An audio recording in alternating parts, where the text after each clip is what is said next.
Hello everyone, চলে এসেছি একটা ছোট্ট রেসিপি নিয়ে। মোরলা মাছের রেসিপি। এগুলোকে কি বলে? ঝিঙা। ঝিঙাগুলোকে বেশ সুন্দর করে টুকরো টুকরো কেটে নিয়েছি। আমি এর সাথে ব্যবহার করব আলুটাকেও টুকরো টুকরো কেটে নিয়েছি। ঝিঙা আলু দিয়ে মোরলা মাছটা কাঁচায় রান্না হবে। দেখা যাক কী করে হয়। আমি দিয়ে দিচ্ছি ঝিঙে, আলু, ব্যবহার করব দুটো বড় সাইজের পেঁয়াজ, কাঁচা পাকা লঙ্কা, রসুন, একটা গোটা রসুন থেতো করে নিয়েছি, হলুদ প্রয়োজন মতো আর লবণ স্বাদ মতো। এখানে আমি যেহেতু কাঁচা মাছ রান্না করব তাই আমি এখানে সর্ষের তেল ব্যবহার করছি।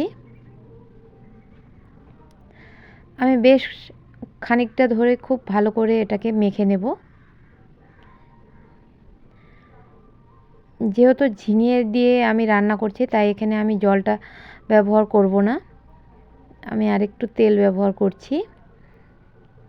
এই কাঁচা মাছগুলো দিয়ে আমি মাছটা সুন্দর করে ধুয়ে রেখেছিলাম, দিয়ে আমি আরেকটু নাড়াচাড়া করে ঢেকে গ্যাসে বসিয়ে দেব। কিছুক্ষণ পরে ঢাকনা তুলে একটু নাড়ে দিব হালকা করে।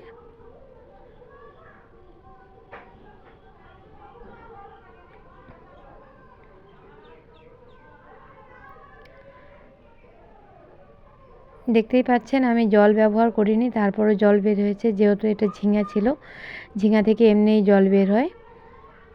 তো খুব মিডিয়াম আঁচে, গ্যাসের মধ্যে মিডিয়াম আঁচে রেখে রান্না করতে হবে। আর এখানে মশলা হিসেবে আপনাকে অবশ্যই ভাজা জিরের গুঁড়ো ব্যবহার করতে হবে। বাড়িতে কাঠখোলায় জিরেটাকে ভেজে গুঁড়ো করে করবেন, সেন্টটা খুব ভালো হয়।